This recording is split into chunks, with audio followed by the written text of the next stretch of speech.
నాలా పచ్చడి పిచ్చిన వాళ్ళకి గోంగూర టొమాటో పచ్చడి చాలా బాగా నచ్చేస్తుంది. ఇలా ఇన్స్టెంట్గా పావు గంటలో చేసుకొని తినేయచ్చు. చాలా చాలా యమ్మీగా ఉంటుంది. ఫస్ట్ అయితే గోంగూరని కట్ చేసుకొని పెట్టుకోవాలి. అలాగే ఒక పావు కిలో టొమాటోలను కూడా కట్ చేసుకొని పెట్టుకోవాలి.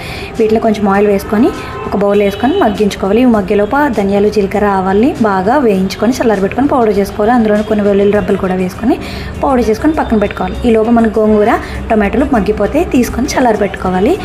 ఇది చల్లారేలోపు పోపు వేసేసుకుందాం. పోపు దినుసులు అన్నీ వేసుకొని బాగా మంచి స్మెల్ వచ్చేదాకా పోపు చాలా ఇంపార్టెంట్. పోపు బాగా వేగితే పచ్చడి అద్దరిపోద్ది అనమాట.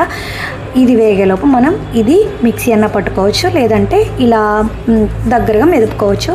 గోంగూర లేతగా ఉంది కాబట్టి నేను మెదిపేసాను పప్పు గుత్తి పెట్టి. ఇందులోనే ఉప్పు కారం మిక్సీ పట్టుకున్న పౌడరు ఇంకా మనం వేయించుకున్న పోపు కూడా వేసుకొని కొంచెం చింతపండు గుజ్జు వేసుకొని దగ్గరగా మగ్గించుకొని ఒక 5 minutes వేడి అన్నంతో సర్వ్ చేసుకోవడమే.